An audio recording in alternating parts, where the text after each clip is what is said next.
aujourd'hui vous voulez attirer notre attention sur avec tous vos vieux bouquins là? Écoutez, Jean-Luc, à votre avis, combien est-ce qu'il y a de livres ici? Je sais pas, une quinzaine peut-être. Une quinzaine?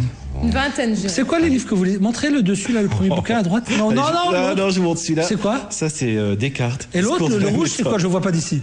Celui-là là? Oui.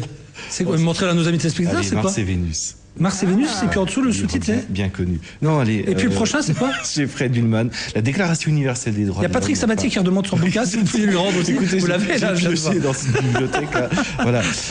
Non, Jean-Luc, ici, il y a une cinquantaine de livres. Ah, là, il y en a 50? Voilà, non. Sur le plateau, si vous comptez ceux de derrière. Et ici, bah oui, ceux qu'on a dans l'armoire aussi. Et ici, Jean-Luc, à votre avis, combien est-ce que j'ai de livres là? Là, vous en avez un. Là, j'ai 3000 livres. Ah oui. J'ai 3000 livres. J'ai ici dans la main le livre électronique. Le livre électronique qui est un écran sur lequel on va pouvoir lire des livres. Alors, c'est un produit tout nouveau qui est sorti maintenant il y a 2-3 mois. Une première tentative de livre électronique avait déjà été faite. Ça avait pas été terrible. Voilà, c'est ça. C'est il y a 8 ans. Je crois qu'il n'y avait pas de rétroéclairage ou des choses comme ça. Enfin, il y a ça, et puis je pense que la société peut-être n'était pas prête à ce genre de produit. Maintenant, depuis que ce livre est sorti, on en a déjà vendu 6000 exemplaires. Ah, c'est cher. Alors, le livre en lui-même, sans la couverture, vaut 300 €. On va dire effectivement le produit n'est pas forcément donné. On atteint plus de 3000 livres à l'intérieur. Alors, le nombre de livres à l'intérieur est illimité, puisque il y a une mémoire à l'intérieur. On peut les acheter, les livres. Alors, les livres, on peut les acheter, mais il existe énormément de livres gratuits que l'on peut télécharger. Tout ce qui est rentré dans ce qu'on appelle le domaine public. C'est-à-dire qu'on peut renouveler les livres. C'est-à-dire si on en a lu un, on l'enlève. C'est ça, voilà, on l'enlève ou on le conserve, et on peut vraiment avoir maintenant des milliers, un nombre illimité de 3000 livres, c'est déjà... livres à Moi, l'intérieur. je vois rien que Bienvenue chez vous, c'est quand même pratiquement 1 ou 2 livres par mois. 3000, il y a de la marge. Alors, c'est vrai que, comme je disais, il y a 6000 appareils qui ont été vendus. On va dire que la vente commence bien, mais je pense que la société a un petit peu changé par rapport effectivement à 8 ans aux premières tentatives, et en particulier, on est un peu plus sensible peut-être à ce qui est écologique.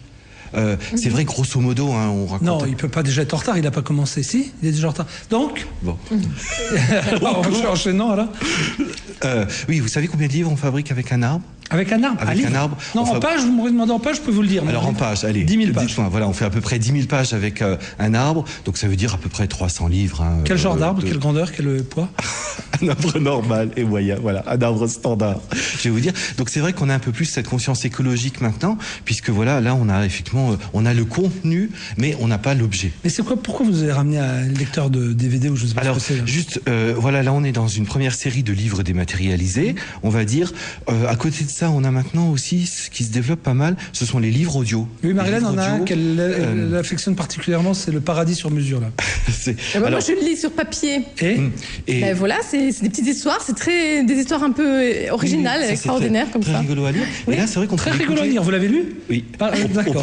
On peut l'écouter dans sa voiture, sur son MP3, et ça c'est assez intéressant. On s'amuse avec vous, c'est comme ça. Vous voulez écouter un morceau? Oui, allez-y. Allez, je vous mets. Écoute. Alors, ça c'est. Mesdames, messieurs, vous êtes dans la voiture avec Michel. Vous avez 300 bornes à faire et il vous fait découvrir ça. Non, Jean-Luc, c'est.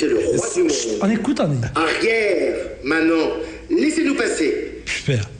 Les voitures. Vous auriez dû nous le prêter quand on était à Rouet. Non, vous savez ce qui est rigolo, c'est que là, c'est Eric Emmanuel Schmitt qui lit son propre livre. C'est pas mal. Je vais vous poser la question. Voilà. Qui non, lit il lit lui-même son livre. C'est une autre façon de lire aussi, d'écouter son livre. Et enfin, pour terminer, je vous ai ramené encore une troisième série on va dire, de livres dématérialisés. Cette fois-ci, il s'agit de bandes dessinées. Il y a maintenant plusieurs sites qui proposent des bandes dessinées sur téléphone portable. Alors j'ai là, par exemple, le dernier Lucky Luke sur téléphone portable.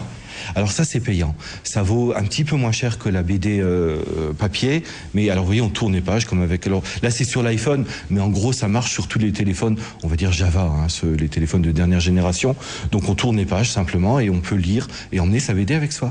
Elle est pas mal sa rubrique. Jusqu'où ira-t-on? Jusqu'où ira-t-on? Ouais. Ce sont des moyens supplémentaires qu'on a. Une petite question à Marilyn, pendant qu'elle a suivi la rubrique, comme vous tout à l'heure.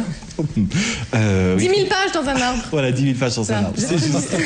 Merci Michel, merci beaucoup. Merci à vous.